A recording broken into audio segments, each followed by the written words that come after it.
So hi everyone. I'm Liam. So welcome back to my channel. So today's I am going to record this video to um, show you how I learn English, how I learn vocabularies.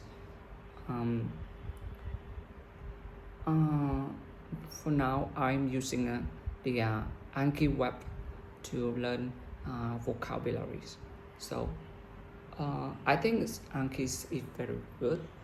It uses space repetition method that help you um, uh, learn and remember vocabulary. So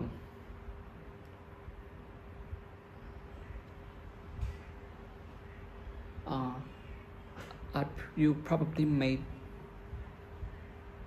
you probably already know that space repetitions is uh, very useful when you want to learn English, learn languages.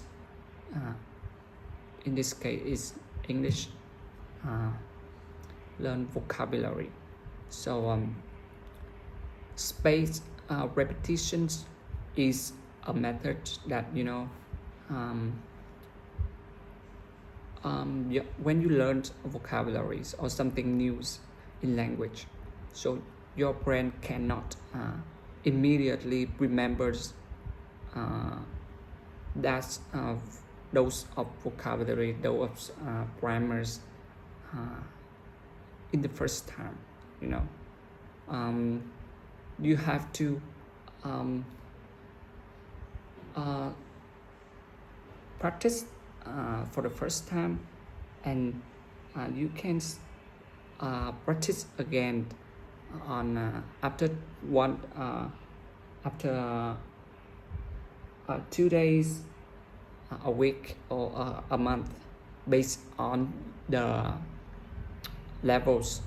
I mean, how difficult, how hard does vocabularies is. Yeah. The new vocabulary will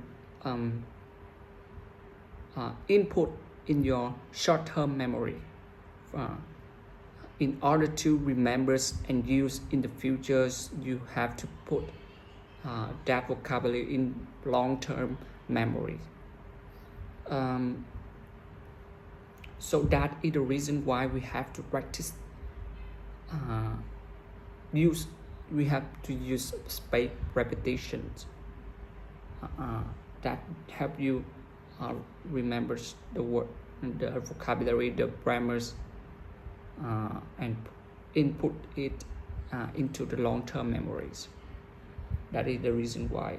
So okay. So now I'm using my phone to record the video, so I cannot show you how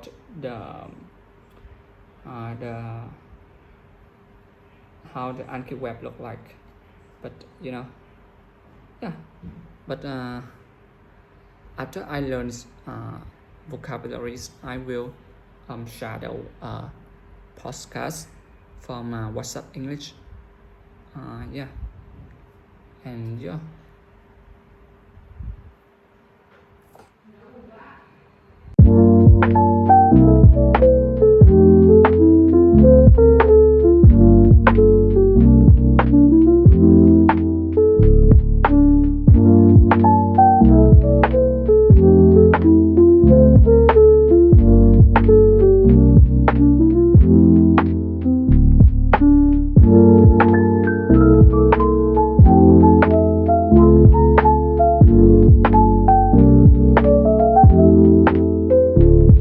Now hi everyone. So now I just learned my vocabulary. So now I will start a podcast from WhatsApp English.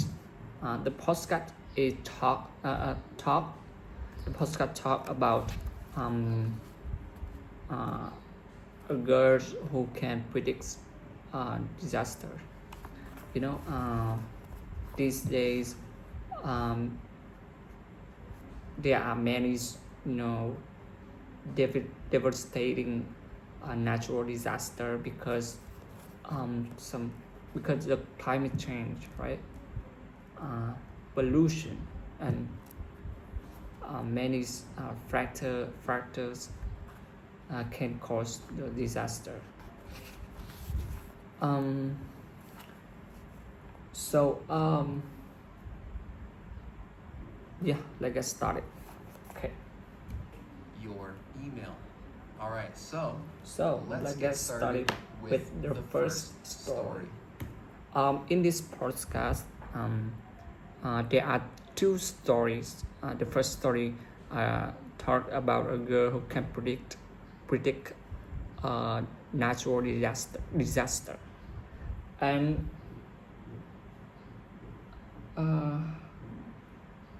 the second story is talk a Yagi's typhoon. Yeah, okay. This story This- begins Oh, let me turn the volumes on. on December 26, 2004. 4. It It was was the a day day after Christmas, and there was a 10-year-old girl named Tilly Smith, and she was on vacation with her parents, Penny and Colin Smith, along with her sister, Holly Smith. They're on vacation in Thailand at a place called Mai Khao Beach. And this beach is beautiful, right? The sun is shining, the sand is white, and the beach is a nice turquoise blue. Everything looks really nice on that day. Because of the beautiful beach and the nice weather, the Smith family decided to take a nice long walk on the beach in the morning. But as they was walking along the beach, Tilly looked at the ocean, and she noticed that something was different about the ocean. When she When looked she at the water, it looked really frothy, like really really bubbly. bubbly. Do you know Do you know when when you wash wash dishes dishes and you and have all the bubbles from washing washing the dishes and the soap? That's how the ocean looked. There were There was all always these bubbles in the water.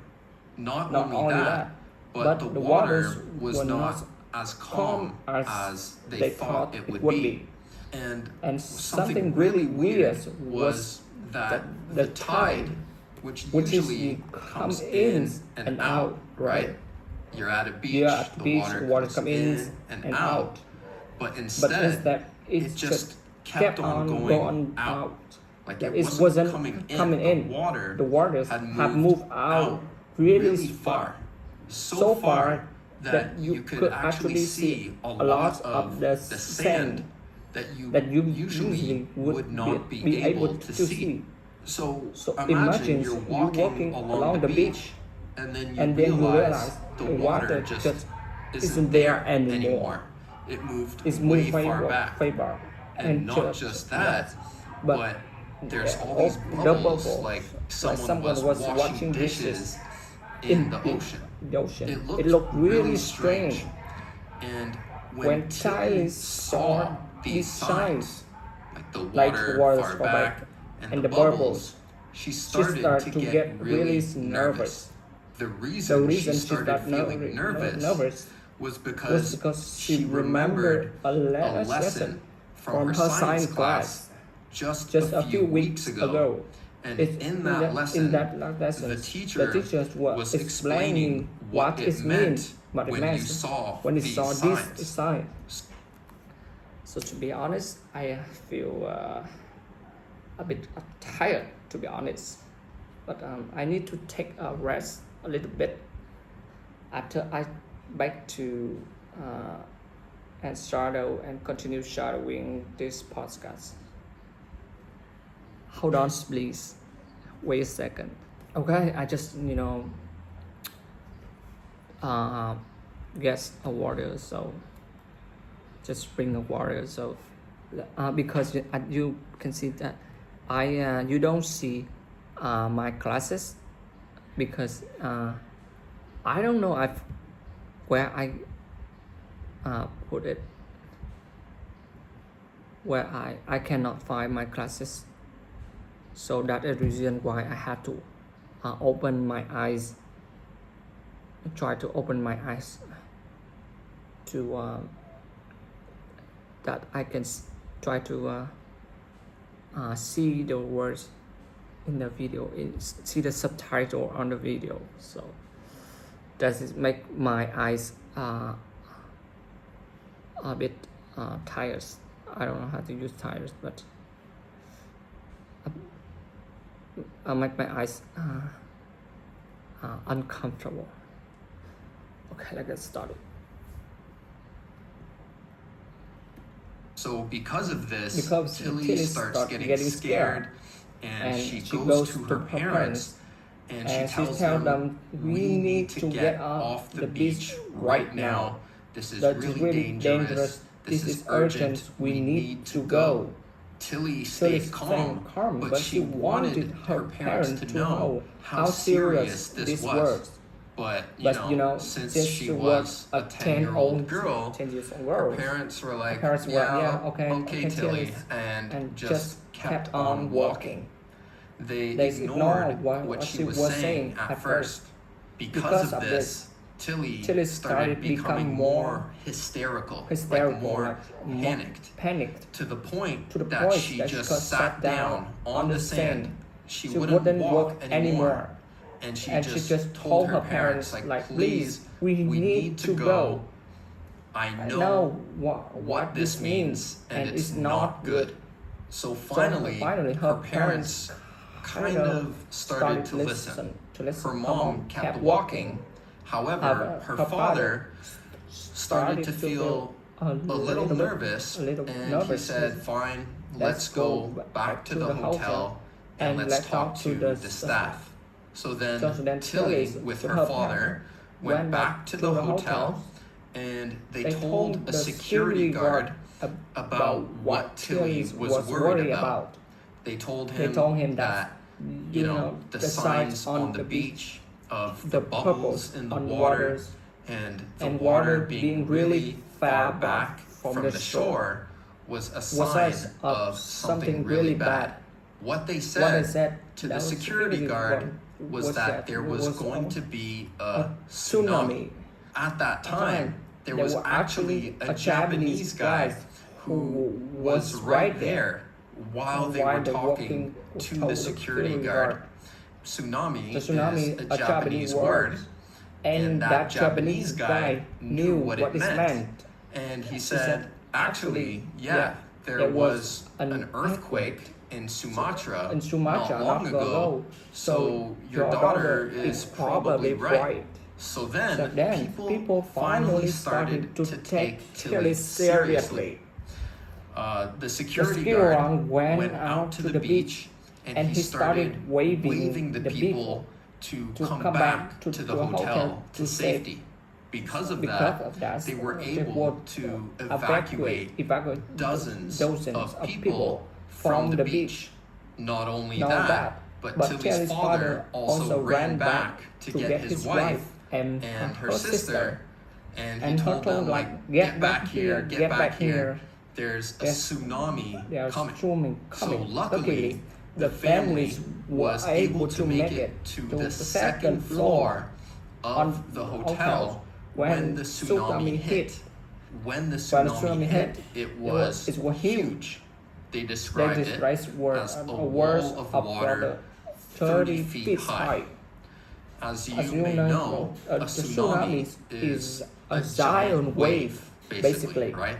And so that giant wave, that tsunami, crashed into the hotel and destroyed everything in its path. The family was able to get to the second floor and go out on the balconies to see the wave basically destroy everything that was around them. So just a few minutes before that, you had a nice beach that was calm, tourists walking around, relaxing, taking photos. And then just a minute later, everything was gone. Everything was swept away. The area was completely flooded, full of debris. And debris is just things, right? It could be beach chairs, it could be umbrellas. The whole area was destroyed in just seconds. Now, you may know about this tsunami. It was a really devastating natural disaster. It took about 230,000 lives across a few different countries in Southeast Asia. And in Thailand alone, there were around 5,000 fatalities. But the amazing thing is that on Mai Khao Beach, which was the beach that Tilly and her family were on, there were some injuries, but there were no fatalities. No one passed away because of what Tilly did. After the tsunami happened, of course, the aftermath was really bad. They had tons of cleanup to do. Water was contaminated. Many people were left homeless. But the bright side is that on that beach, no one passed away. So after this happened, the story of Tilly became quite famous. And she was called the Angel of the Beach by the news outlets, basically across the world. Her parents, in interviews later on, said that they were convinced they would have passed away if Tilly wasn't there to warn them. And likely many other people on the beach would have passed away as well. Because before it happened, no one had any ideas. All the tourists were just walking around, and some even thought it was interesting that, look, the water moved back. That's cool. And they would be walking around, maybe picking up shells or taking photos of this strange phenomenon. And so if Tilly wasn't there to warn everyone, then it likely would have been much worse. Since this event, many countries have installed more systems to be able to detect when a tsunami is coming, and hopefully that will help prevent devastating natural disasters like this in the future. Okay guys, that's all for the first stories. That's a long story for me, but I believe that the more I practice, the perfect I get. So that's all for today. Thank you for listening, and I will see you in the next video. If you liked this video, so please hit the likes and the subscribe button. I really appreciate that. Thank you very much. Bye.